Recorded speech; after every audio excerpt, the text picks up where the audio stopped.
माघ पूर्णिमा की व्रत कथा सुनने से मिलता है दान करने जितना पुण्य। और जो संतानहीन स्त्रियां हैं उन्हें इस व्रत को करने से संतान सुख की प्राप्ति होती है। ओम नमः शिवाय। जय श्री कृष्णा। सनातन धर्मसार चैनल पर आप सभी का बहुत बहुत स्वागत है। सबसे पहले आप सभी को माघ पूर्णिमा व्रत की हार्दिक शुभकामनाएं। हिंदू धर्म में धार्मिक और आध्यात्मिक दृष्टि से माघ पूर्णिमा का विशेष महत्व है। यह व्रत बहुत ही पुण्य फल देने वाला माना जाता है। इस दिन स्नान दान का जितना महत्व है उतना ही महत्व विष्णु पूजा करने और माघ पूर्णिमा की कथा सुनने का भी है। तो आज की वीडियो में हम सभी बहुत ही श्रद्धा और विश्वास के साथ भगवान विष्णु का हृदय से मनन करते हुए इस पावन एवं पुण्यकारी कथा का श्रवण करेंगे।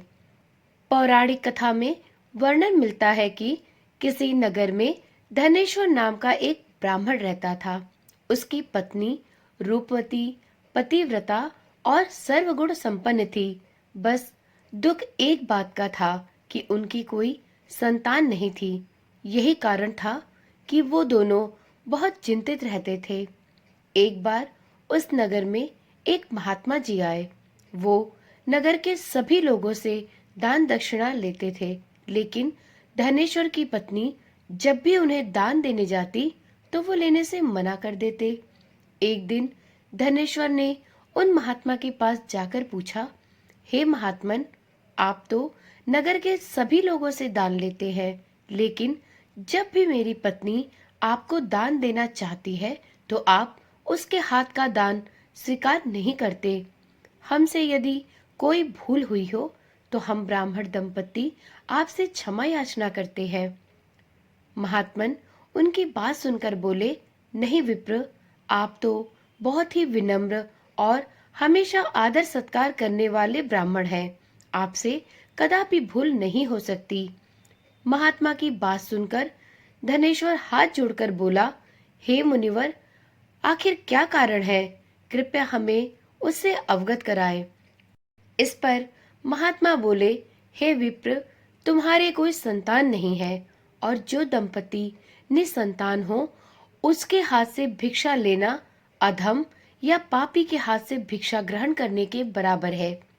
तुम्हारे द्वारा दिया गया दान लेने के कारण मेरा पतन हो जाएगा। बस एक यही कारण है कि मैं तुम दोनों दंपत्ति से दान स्वीकार नहीं करता। महात्मा के ये वचन सुनकर धनेश्वर उनके चरणों में गिर पड़ा और विनती करते हुए बोला, हे महात्मन, संतान न होना ही तो हम पति पत्नी के जीवन की सबसे बड़ी निराशा है। यदि संतान प्राप्ति का कोई उपाय हो तो बताने की कृपा करें मुनिवर। ब्राह्मण का दुख देखकर महात्मा बोले, हे विप्र, तुम्हारे इस कष्ट का एक निवारण अवश्य है। तुम 16 दिनों तक श्रद्धा पूर्वक काली माता की पूजा करो। माँ प्रसन्न होंगी तो उनकी कृपा से अवश्य तुम्हें पुत्र रत्न की प्राप्ति होगी। इतना सुनकर धनेश्वर बहुत प्रसन्न हुआ। उसने कृतज्ञता पूर्वक महात्मा का आभार प्रकट किया और घर आकर पत्नी को सारी बात बताई। पति पत्नी को महात्मा के द्वारा बताए गए उपाय से आशा की एक किरण दिखाई दी और धनेश्वर माँ काली की उपासना के लिए वन के लिए निकल पड़ा। ब्राह्मण ने पूरे 16 दिनों तक माता काली की पूजा की और उनका उपवास रखा। उसकी भक्ति देखकर और विनती सुनकर माँ ब्राह्मण के स्वप्न में आई और बोली, हे धनेश्वर, तू निराश मत हो। मैं तुझे संतान के रूप में पुत्र रत्न की प्राप्ति का वरदान देती हूँ, लेकिन 16 साल की अल्पायु में ही तेरे पुत्र की मृत्यु हो जाएगी। काली माता ने आगे कहा, यदि तुम पति पत्नी विधि पूर्वक 32 पूर्णमासी का व्रत करोगे तो तुम्हारी संतान दीर्घायु हो सकती है।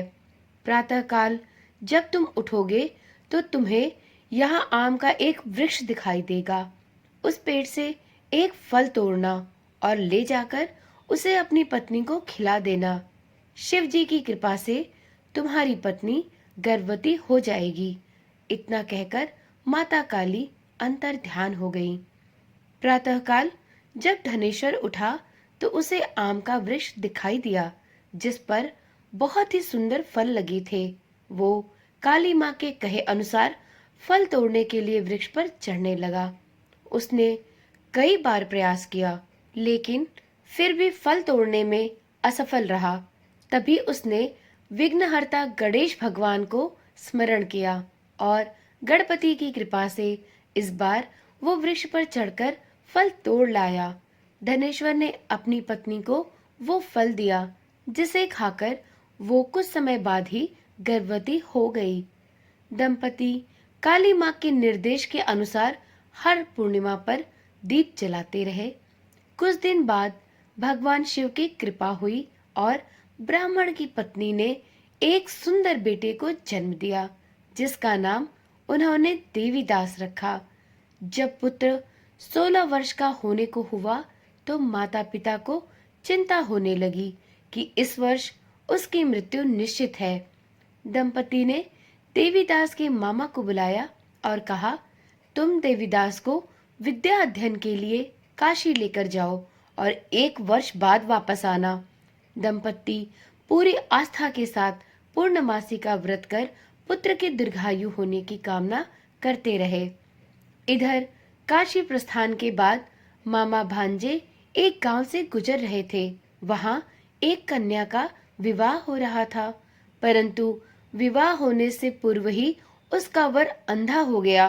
तभी वर के पिता ने देवीदास को देखा और उसके मामा से कहा, तुम अपना भांजा कुछ समय के लिए हमें दे दो।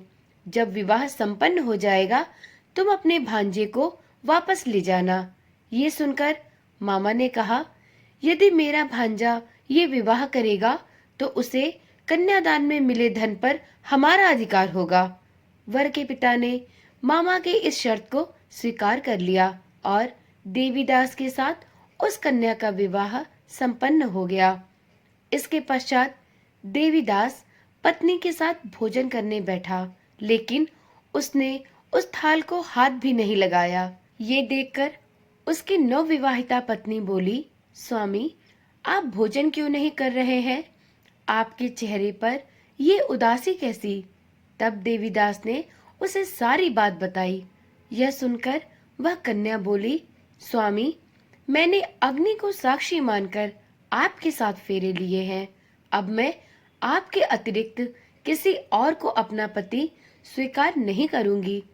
पत्नी की बात सुनकर देवीदास ने कहा, ऐसा मत कहो, मैं अल्पायु हूँ। कुछ ही दिन में 16 वर्ष की आयु होते ही मेरी मृत्यु निश्चित है। लेकिन नवविवाहिता पत्नी ने कहा, जो भी उसके भाग्य में लिखा होगा वह उसे स्वीकार है। देवीदास के बहुत कहने पर भी जब वो नहीं मानी तो देवीदास ने उसे अपनी एक अंगूठी दी और कहा, मैं विद्या अध्ययन के लिए काशी जा रहा हूँ, लेकिन तुम मेरे जीवन मरण के बारे में जानने के लिए एक पुष्प वाटिका तैयार करो। उसमें भांति भांति के पुष्प लगाओ और उन्हें जल से सींचती रहना। यदि वाटिका हरी भरी रहे, पुष्प खिले रहे, तो समझना कि मैं जीवित हूँ, और जब ये वाटिका सूख जाए तो तुम यह मान लेना कि मेरी मृत्यु हो चुकी है। इतना कहकर देवीदास अपनी नवविवाहिता पत्नी से विदा लेकर काशी विद्या अध्ययन हेतु निकल गया। प्रातःकाल जब कन्या ने दूसरे वर को देखा तो बोली, ये मेरा पति नहीं है, मेरा पति काशी पढ़ने गया है।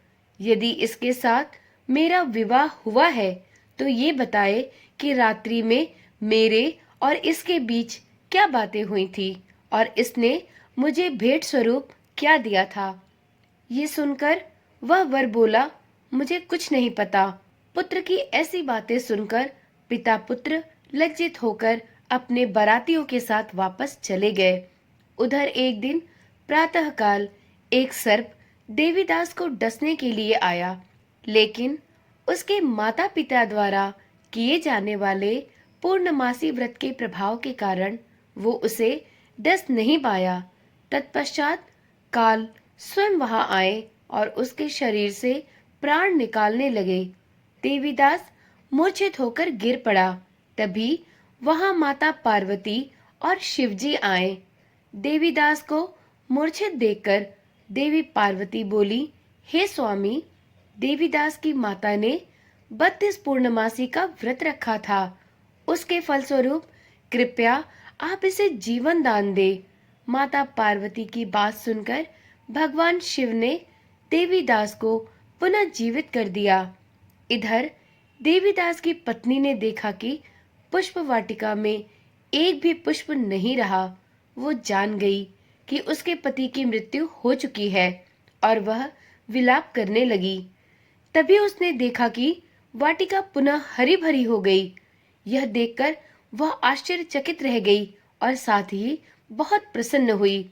उसे यह पता चल गया कि देवीदास को प्राणदान मिल चुका है। जैसे ही देवीदास 16 वर्ष का हुआ, मामा भांजे काशी से वापस चल पड़े।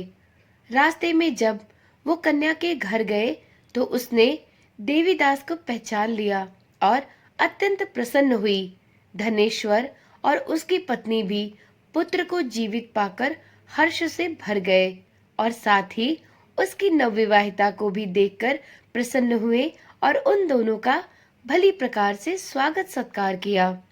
तो इस प्रकार पौराणिक मान्यता के अनुसार जो भी स्त्रियां श्रद्धा पूर्वक 32 पूर्णमासी का व्रत रखती हैं और नियम अनुसार पूजा करती हैं, कथा सुनती हैं, उन्हें संतान का सुख प्राप्त होता है, संकट से मुक्ति मिलती है और उनकी समस्त मनोकामनाएं पूर्ण होती हैं। हे उमापति, हे शिव शंकर, हे भोलेनाथ, जैसे आपने उस ब्राह्मण और उसकी पत्नी को संतान का सुख दिया, उसकी संतान को जीवन का दान दिया, उसी प्रकार से इस 32 पूर्णमासी का व्रत रखने वाली सभी माताओं और बहनों को संतान का सुख प्रदान करना। इसी प्रार्थना के साथ इस वीडियो को यहीं पर समाप्त करती हूँ। फिर मिलेंगे एक नई वीडियो, एक नई जानकारी के साथ। तब तक के लिए ओम नमः शिवाय, जय श्री कृष्णा, राधे राधे।